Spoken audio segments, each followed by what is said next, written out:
Um dos países mais conhecidos do mundo, a Coreia, está atualmente no centro dos tabuleiros da geopolítica moderna, da ciência, da tecnologia e no âmbito cultural. Um país dividido há mais de meio século, entre Coreia do Norte e do Sul, nos entrega um vislumbre de como um país pode sofrer quando há uma guerra civil. Mas isso acontece naquela península do Extremo Oriente da Ásia há séculos. E de uma certa forma, deixando de levar em conta as políticas e suas filosofias modernas, os povos que formaram o atual povo coreano sempre estiveram em conflito. No vídeo dessa semana, iremos voltar no tempo e conhecer essa civilização desde o início.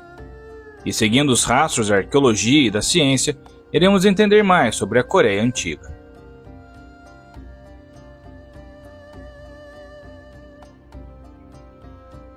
Os vestígios de ocupação humana na Península Coreana datam a partir de 10.000 AEC, por pessoas que subsistiam de caça, pesca e coleta, no chamado período Neolítico. Os primeiros assentamentos conhecidos datam de cerca de 6.000 AEC, e dentre os vestígios encontrados, há estruturas megalíticas que datam no segundo milênio antes da nossa Era Comum, e estruturas conhecidas como dolmens foram construídos com enormes pedras e provavelmente foram usados como marcadores e túmulos. Há também sepulturas sob a terra, que eram cobertas por grandes e pesadas pedras, contendo em seu interior bens preciosos como joias e pertences pessoais dos falecidos. Há vestígios desses dolmens como as encontradas na ilha Ganghwa, que datam de cerca de 1000 AEC, na Idade do Bronze coreana. Outros tipos de marcadores chamados de menhirs são encontrados em toda a Península Coreana, e talvez fossem usados como pedras marcadoras, sendo que muitas não são sepulturas. As habitações encontradas nesse período são tipicamente subterrâneas, com um telhado apoiado por postes e tem uma lareira central. As aldeias tendem a estar localizadas em encostas e às vezes fechadas dentro de uma cerca perimetral de madeira. Os achados arqueológicos incluem adornos pessoais feitos de pedra, osso e concha. Há também machados de mão de pedra lascada, arados de pedra, foices e enxadas, e pontas de flechas feitas de obsidianas ou ardósias.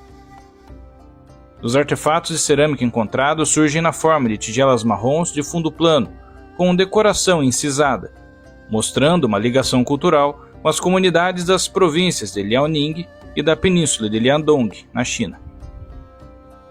A cerâmica neolítica e os objetos obsidianos também indicam um comércio marítimo inicial com o Japão antigo. A agricultura foi praticada pela primeira vez a partir do segundo milênio antes da Era Comum, e a introdução do cultivo de arroz se deu a partir das ligações comerciais com os antigos chineses, por volta de 700 antes da Era Comum. A Idade do Bronze coreana tem início quando há a introdução desse metal que vinha da região da Manchúria. A presença de bens de bronze fino, como espadas, sinos e espelhos em certos túmulos ao longo do rio Taedong, indica uma cultura com uma forma de elite tribal. Outros itens de bronze comuns incluem adagas finas, pontas de lança, fivelas de cinto e machados em forma de leque. A Idade do Ferro coreana começou no século III antes da Era Comum, como evidenciado por achados de túmulos dessa data em Gwangju. Foi nesse período que se formou o primeiro estado coreano que se tem registro, o Reino Gojoseon.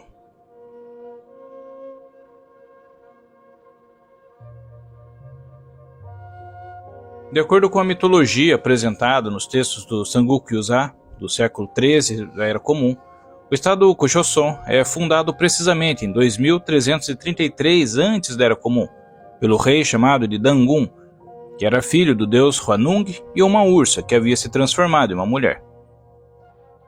Evidências arqueológicas sugerem que o estado foi formado a partir de alianças de pequenas cidades fortificadas em torno das bacias dos rios Daedong e Liao, talvez a partir do 7º século antes da Era Comum, e mais certamente a partir do 4º século antes da Era Comum.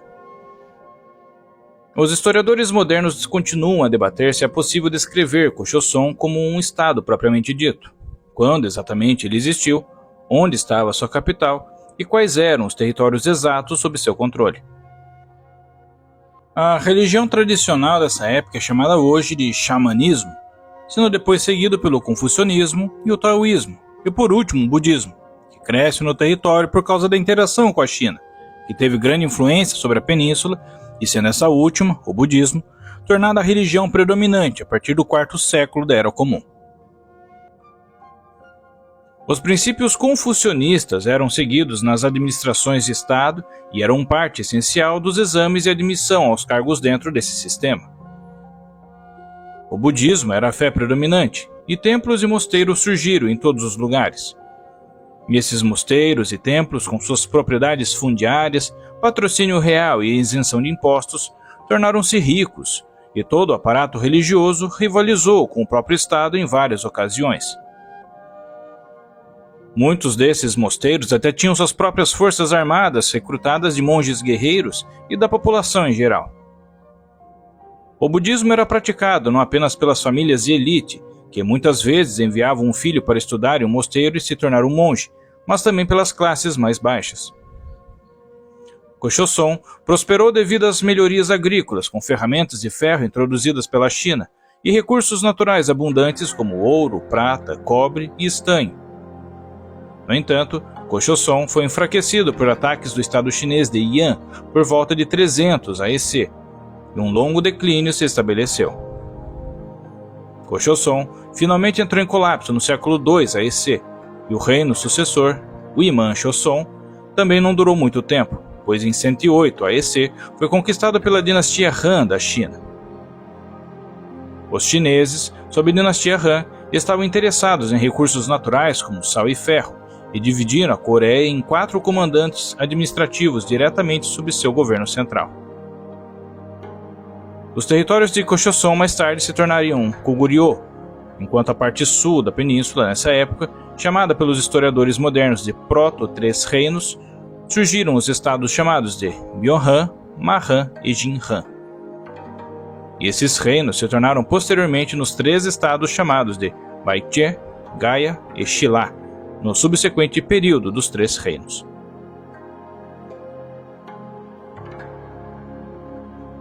Apesar de se chamar período de 3 reinos, na verdade eram 4, sendo Goguryeo, Baekje, Shilla e Gaya, sendo que Gaya não era um estado centralizado como seus vizinhos, mas uma junção de vários pequenos reinos. Esses reinos estavam em constante rivalidade, e foi um período de caos político e militar, onde alianças e hostilidades estavam em constante mudança, tendo nesse quadro geral a interferência de 2 potências regionais, a China e o Japão. De acordo com uma tradição baseada no Samguk Sagi, no século XII da Era Comum, que significa registros históricos dos 3 estados, e onde se nomeia esse período, é considerado como tendo início a partir do século I antes da Era Comum. Mas alguns historiadores modernos calculam que tenha sido entre o século II e III da Era Comum. Goguryeo, com sua capital em Pyongyang, prosperou particularmente no século V da Era Comum durante o reinado de Gwanggaeto, o Grande, que expandiu o reino mais ao norte, dominando a maior parte da Manchúria e uma porção da Mongólia interior. Os soberanos desse reino utilizavam o título de Taiwang.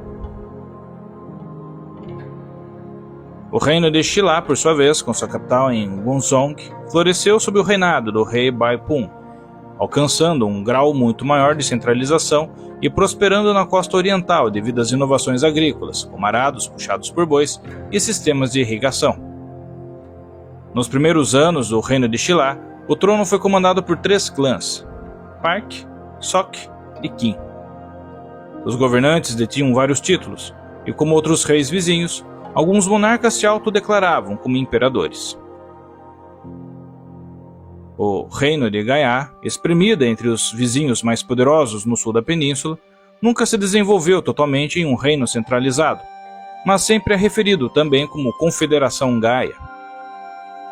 Shilla capturou a cidade-estado governante de Gaya, Gwanghwamun, em 532 da Era Comum, e essa confederação entrou em colapso total algumas décadas depois.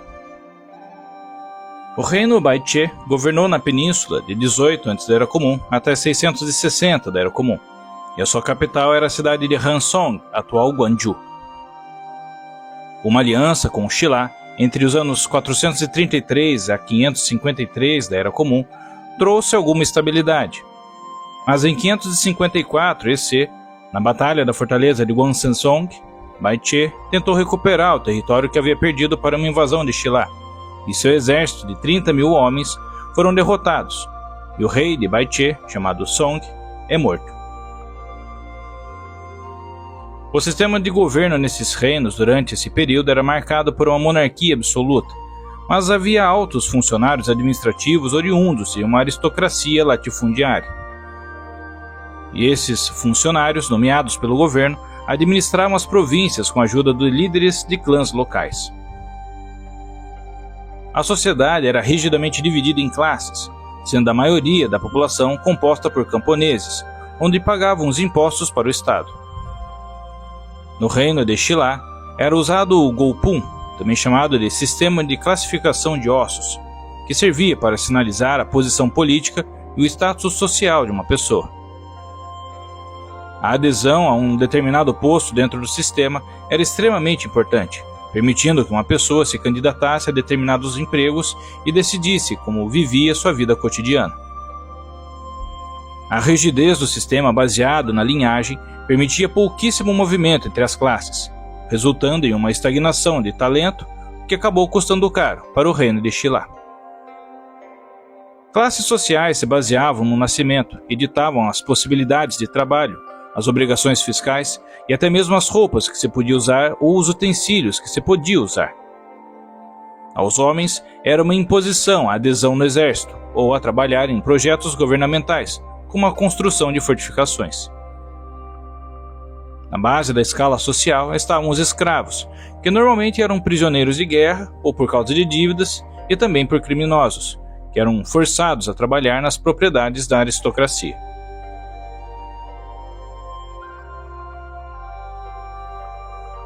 A disputa interna entre os estados coreanos foi finalmente resolvida pela intervenção chinesa.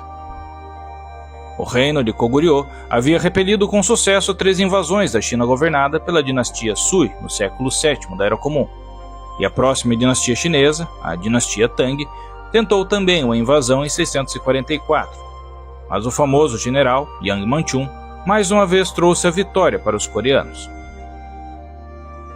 Goguryeo havia unido forças com Baiche e invadido com sucesso o território de Shilla 2 anos antes. Mas os Tangs não terminaram com seus planos para a Coreia e decidiram se aliar com Shilla para derrotar os outros 2 estados coreanos. Em 660 da Era Comum, um exército de Shilla, contando com uma força terrestre de 50.000 homens, liderados pelo general Qin Yuzin, e uma força naval de 130.000 homens enviados pelo imperador Tang, Gao Song, provou ser mais do que suficiente para esmagar o reino de Baiche, e seu soberano, chamado Jia, foi preso e levado para a China.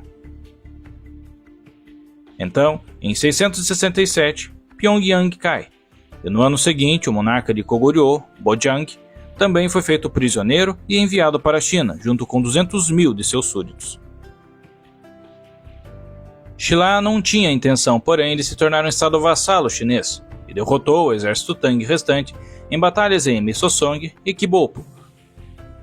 Shilla, então, assumiu o controle de toda a Coreia em 668 da Era Comum, formando um novo estado, o Reino Unificado de Shilla, finalizando o período dos 3 reinos na historiografia coreana. Nos próximos vídeos, iremos continuar a nossa viagem pela história da Coreia e veremos reinos, dinastias, batalhas e o florescimento cultural dessa civilização única e rica, algo fortemente observável nos nossos dias. Se acharem interessante, é possível que eu consiga fazer vídeos dedicados para cada um desses reinos, que vimos de forma resumida nesse vídeo. Mas dependo muito do engajamento de vocês, inscritos, para levar adiante o conteúdo do canal. E isso é possível assistindo todo o vídeo, curtindo e compartilhando com mais pessoas. Isso ajuda o algoritmo do YouTube a entender a relevância do vídeo e por consequência do canal, e entregando para mais pessoas o conteúdo. Os comentários também ajudam muito, e fico sempre contente em responder a cada um quando possível. Verifique também, se puder, o sino de notificações se está ativado, podendo acompanhar os vídeos mais recentes que lanço semanalmente aos domingos depois das 2 horas da tarde, um horário que a maioria está tranquila em casa e mais propícia a assistir bom conteúdo. Desde já, muito obrigado e até a próxima história.